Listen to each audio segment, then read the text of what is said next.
নমস্কার বন্ধুরা, কেমন আছেন সবাই? আশা করি সবাই ভালো আছেন। আজকে আবারও চলে এলাম নতুন একটি রেসিপি নিয়ে। আজকে আমি বানাবো কুলটি কলাইয়ের ডাল। নিয়েছি এরকম মেশানো মাছ, শোল, লোটে মাছ, ট্যাংরা মাছ, আর নিয়েছি এরকম কুলটি কলাইয়ের ডাল। দেখুন, অনেকে ডালের খোসা পরিষ্কার করতে পারে না, তাই এই ডাল খেতে চায় না ঝামেলার জন্য। তা আমি খুব সহজে কিভাবে খোসা ছাড়িয়ে নেই দেখুন। এইভাবে শুকনো খোলা একটু টেলে নেব, এরকম নাড়তেই থাকবো। গ্যাসটাকে মিডিয়ামে রাখতে হবে। নাড়তে নাড়তে এরকম হালকা হালকা পুটপুট করে একটু আওয়াজ হবে, ডালগুলো ফুলে ফুলে উঠবে। দেখুন, এরকম নাড়তেই থাকবো, সুন্দর একটি আওয়াজ হবে। খই যখন ভাজি যেরকম আওয়াজ হয় পুটপুট করে, ওরকম একটি আওয়াজ আসবে। তখনই বুঝবেন যে ডালটা ভাজা হয়ে গেছে। অতিরিক্ত ভাজলে আবার তেতো লাগবে ডালটা।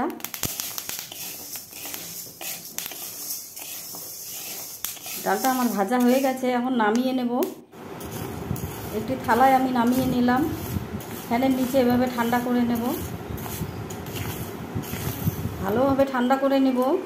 তারপর আমি এভাবে একটা চেলা নিয়েছি, চেলা বা কুলো আপনারা যে যেটা বলেন, তার উপরে এইভাবে আমি পাটাটা পেতে নিলাম।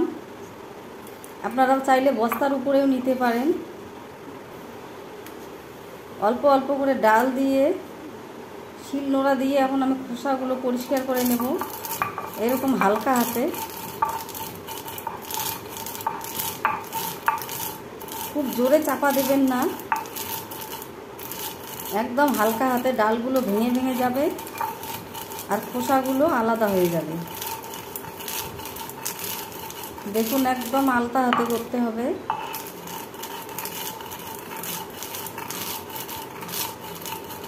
ডালগুলো যেন একদম গুঁড়ো না হয়, শুধু খোসাটা করে আলাদা হবে। এইভাবে আমি অল্প অল্প করে সবগুলো পরিষ্কার করে নেব। এটা কিছুক্ষণ সময় লাগে। যাদের পেটে পাথর তারা এই ডাল ভিজিয়ে ভিজিয়ে জল খায়, তাতে পাথর ক্ষয় হয়ে যায়। এটা খুব একটি উপকারী ডাল। এইভাবে আমি সবগুলো এখন পরিষ্কার করে নেব।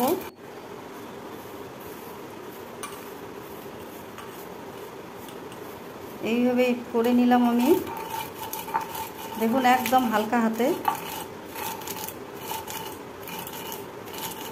জোরে চাপ দিলে কিন্তু ডালগুলো একদম গুঁড়ো হয়ে যাবে। ডালও যেন গুঁড়ো না হয়, খোসাগুলো যেন চলে যায়। পাটাটাকে তুলে নেব এখন। তুলে ডালগুলো বাইরে এখন আমি পরিষ্কার করে নেব।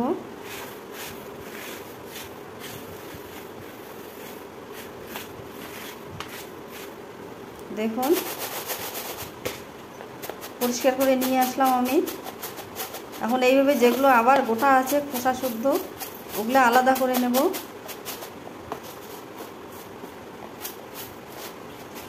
ওগুলো আর একবার আমি পরিষ্কার করে নেব শিল নোড়ায়। দেখুন, এইভাবে চেলে চেলে চেলে চেলে গোটাগুলো সব বের করে নেব।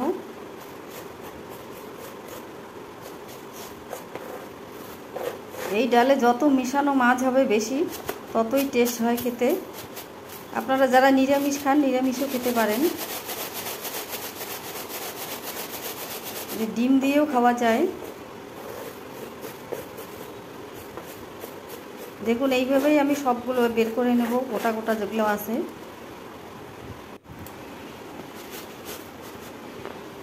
পরিষ্কার করার পর দেখুন কত সুন্দর হয়েছে। খোসাগুলো নাই এখন, দেখুন পরিষ্কার হয়ে গেছে। একটা দুটো যা আছে ওগুলো থাকলেও কোনো ব্যাপার না। এখন একটু মিক্সিং জারে তুলে নিলাম।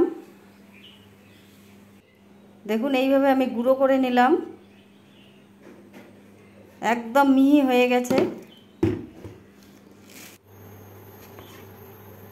ঢেলে নেব আমি। তারপর নিয়েছি এখানে আলাদা করে রসুন, পেঁয়াজ, কাঁচা লঙ্কা, আদা গ্রেট করে নিয়েছি। মাছে এখন লবণ হলুদ মেখে নেব। ভালোভাবে মেখে নেব, সবগুলো মাছের গায়ে যেন ভালোভাবে লেগে যায় লবণ হলুদ। এদিকে একটি গামলায় জল বসিয়ে দিয়েছি, জলটা গরম হয়ে গেছে। ডালগুলো দিয়ে দিলাম, ভালোভাবে মিশিয়ে দেব, ভালোভাবে নেড়ে দেব, একটু যেন দলা না থাকে।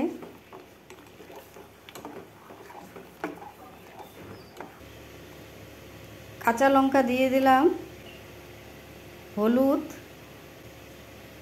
লবণ পরিমাণ মতো। ঝাল লবণ আপনারা যে যেমন খান সেই হিসাবে দেবেন। কড়াই গরম হয়ে গেছে, সরিষার তেল দিয়ে দিলাম। তেলটা গরম হলে মাছগুলো আমি ভেজে নেব।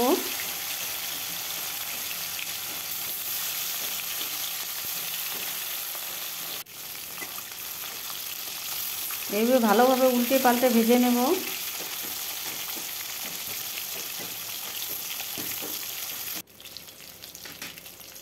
মাছ ভাজা হয়ে গেছে, নামিয়ে নেব। বাকি মাছগুলোও আমি এভাবে ভেজে নেব।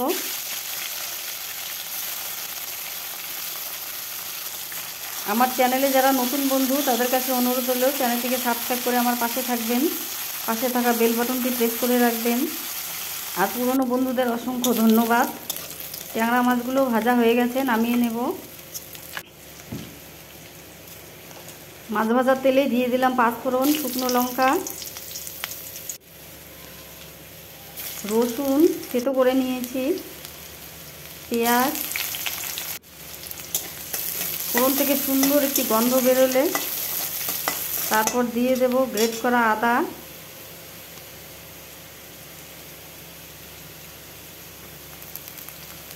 আদাটা দিয়ে আবারও কিছুক্ষণ ভেজে নেব, কাঁচা গন্ধ যেন চলে যায়। তারপর দিয়ে দিলাম ডাল।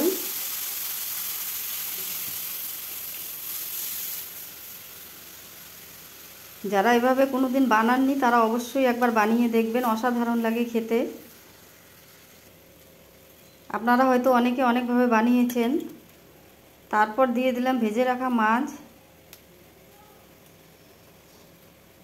আমি যেভাবে বানাচ্ছি একবার এভাবে বানিয়ে দেখবেন।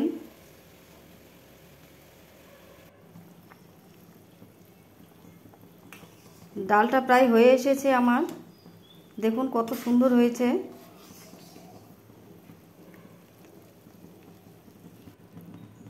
গ্যাসটাকে বন্ধ করে দিলাম, নামিয়ে নেব। তো বন্ধুরা, কেমন লাগলো আমার আজকের রেসিপিটি অবশ্যই কমেন্ট করে জানাবেন।